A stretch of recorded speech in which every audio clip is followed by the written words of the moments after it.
You know that moment when you feel like you've finally leveled up, when you've untangled some old pattern, handled something like a pro, and you start to suspect you might actually be good at this whole being human thing. And then life shows up with a wrecking ball and erases the blueprint. I'm talking about that disorienting experience where all your hard-won competence just evaporates. The skills you spent years refining suddenly stop working. You're back at what feels like square one, only worse because now you know exactly what you've lost. Most people assume development is linear. Get better at something, stay better at it. Overcome a pattern, never see it again. But that's not how consciousness works. That's not how real transformation works. Today, I want to talk about why getting good at something often makes you terrible at it again, and why that's not a failure. It's often a sign that the system is working exactly as it should. This is Amara Strand, and welcome back to my podcast. Today, we're talking about the mastery paradox, that unnerving phase where your competence dissolves just when you thought you'd figured it out. Why does this happen? What does it mean? And here's a spoiler. Demolition is often the prelude to a more advanced version of yourself than you ever knew was possible. I'll give you a personal example.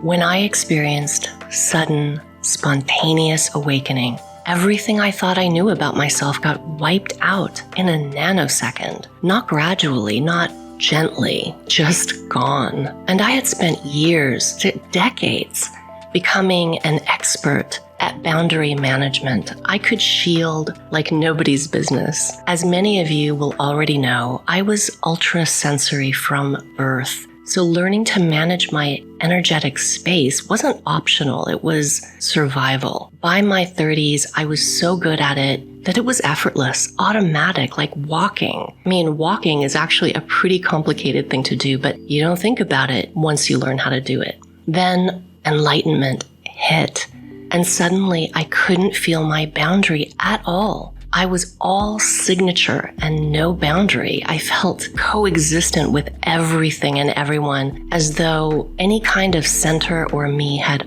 utterly vanished. Now you might think, oh, how beautiful, how spiritual. But let me tell you, having zero boundary while your signal has been amplified by 10,000, it's no way to walk through the human world. I mean, I would have been fine as some kind of jungle hermit, but dealing with people or even living around people became incredibly fraught and confusing. I was constantly inundated with information from everyone, every emotion in a 3-block radius, every thought pattern, every energetic fluctuation. I could feel earthquakes from hundreds of miles away. And God help me if there was a lightning storm going on. It was completely overwhelming. So there I was, someone who used to be an expert at managing my own energetic system, suddenly dealing with a system that had transformed into something I was no longer familiar with. All that mastery just poof, gone. And I had to start over. And here's what nobody tells you about mastery. Sometimes the system you've learned to navigate evolves so much and so fast that your old competencies become not just useless, but actually counterproductive. It's like becoming an expert at driving a manual transmission car and then finding yourself behind the wheel of a spacecraft. The skills just don't transfer, or worse. Trying to use your old skills in the new environment can cause crashes. This isn't failure. This isn't a backward motion. This isn't evidence that you weren't really good at what you thought you were good at in the first place. This is what happens when consciousness expands or shifts in fundamental ways. The game changes, and suddenly You're playing by completely different rules. I see this with my daughter all the time. I taught her peerlessness concepts from the time she was around 4 years old. And you'd think by now she'd become some kind of Olympic peerlessness gold medalist, right? Well, she isn't. She's way ahead of the uninitiated for certain. She understands all these concepts naturally because they've never been foreign or new to her. But like all the good stuff we teach our kids, she chose what she would keep and what she would leave by the wayside, or what she would explore and revisit at a later phase in life. So she went on and off with it as a teen, as all teens do with the stuff their parents have taught them. And now that she's an adult, she's picking it up again, but she's not picking up my version of it. It's really cool to watch. She's developing her own relationship with these ideas, her own approach, her own mastery. The idea that early training creates some kind of permanent advantage, that's our linear thinking at work again. The reality is you have to choose this work and keep choosing it until finally there is no other choice and it becomes more or less your default. But even then, even when something becomes your default, life can hand you a situation that requires you to develop entirely new capabilities. Neuroscience tells us something fascinating about learning plateaus. When you're acquiring a new skill, your brain is constantly rewiring itself, creating new neural pathways. But once you reach competence, the brain wants to automate that skill to conserve energy. And this is great for efficiency, but it's not so good for continued growth. The brain starts to resist new information that might disrupt its carefully constructed patterns. It wants to keep using what it knows works. But consciousness work isn't like learning to ride a bike. It's more like, imagine if a bike kept evolving. First, it's a tricycle, then a bicycle, then a motorcycle, and suddenly it's a helicopter. Your tricycle riding skills aren't just inadequate for the helicopter, they're actively dangerous. When consciousness expands, the fundamental operating system changes. What used to work not only stops working, it can actually interfere with what needs to happen next. After that sudden and irreversible moment of awakening, I couldn't just try harder with my old boundary techniques. I had to develop an entirely different relationship with the concept of boundary itself. I had to learn to work with a system that was simultaneously more sensitive and more permeable than anything I'd ever dealt with. And it took years. It did. Years of feeling like I was terrible at something I used to be effortlessly good at. Years of wondering if somehow I had lost my boundary forever, when actually I was finding a completely new way. One of the most devastating aspects of the mastery paradox is how it activates our comparison mechanisms. When your competence gets dismantled, it's just human nature to look around and imagine that everyone else is more advantaged, more special, more naturally gifted. But here's what I've learned. You start where you start and you move ahead, not looking to the sides and certainly not looking back. We can compare ourselves to others and imagine they're more advantaged, or we can be totally dismayed at having the mastery we spent our lives developing reduced to rubble. And you know what? Neither approach is useful. The comparison trap is particularly brutal because it's based on a fundamental misunderstanding of how development actually works. We think other people's competencies are fixed, permanent, unshakable. We don't see their behind-the-scenes moments of doubt, their periods of rebuilding, their own encounters with the mastery paradox. Everyone on this path has moments where their previous understanding gets blown apart. Everyone has to face the humbling reality that what got them to one level won't get them to the next. And the question isn't whether this will happen to you. The question is whether you'll recognize it as an upgrade rather than breakdown when it does. Here's something unexpected that came out of my forced restart. Having to teach myself boundary management the second time with a fully adult brain made it possible for me to teach it to others in a way I never could have before. When you learn something intuitively as a child, or even as a very young adult, it's hard to transmit. You just know how to do it. But when you have to come to it again with an adult's analytical capacity, you understand it in a way that's much easier to share. My original boundary skills were largely unconscious competence. I could do it, but I couldn't always tell you exactly how I was doing it. And after the enlightenment demolition, I had to consciously reconstruct or reverse engineer every aspect of energetic management. I had to understand the mechanics, the sequence,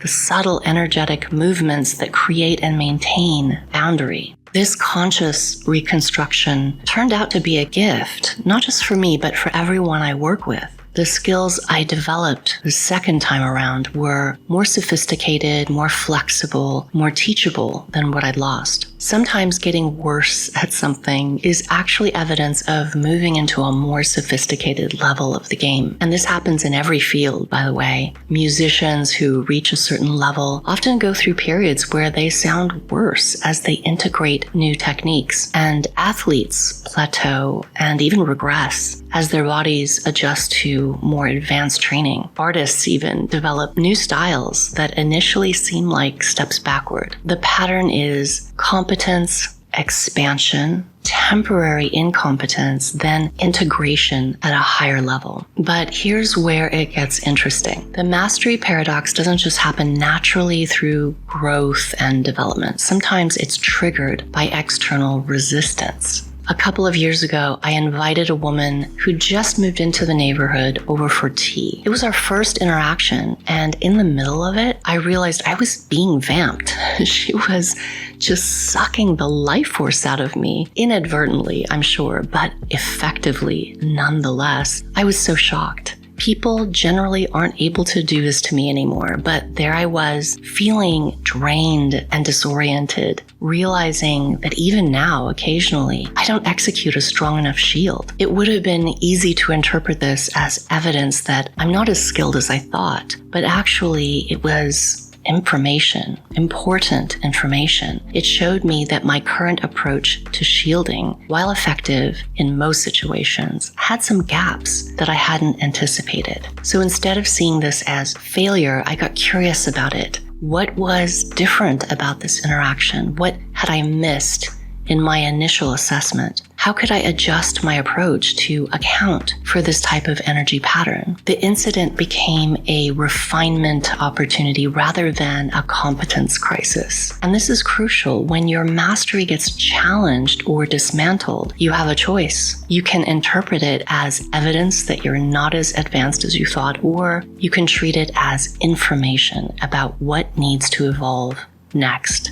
So how do you navigate competence loss without falling into despair? How do you rebuild without constantly measuring yourself against what you used to be and what you used to be able to do? I would say two things. First, focus on process over outcome. Don't expect instant facility with your new approach. When you experience any facility with it, celebrate and appreciate it. Focus on the wins. Mine every possible bit of useful information from instances where it doesn't work as intended or expected. I had to learn this the hard way during my post-enlightenment rebuilding years. There were so many nights when I'd lie in bed completely overwhelmed by energetic input from the environment, feeling like I was unable to perform the most basic aspects of energetic self-care. But gradually, I started to notice small improvements, a moment here and there where I could create some sense of energetic separation, brief periods where the overwhelm would lift. And instead of dismissing these as insignificant, I started paying attention to what had created them. What had I done differently in those moments? What internal stance or external technique had generated even that temporary relief?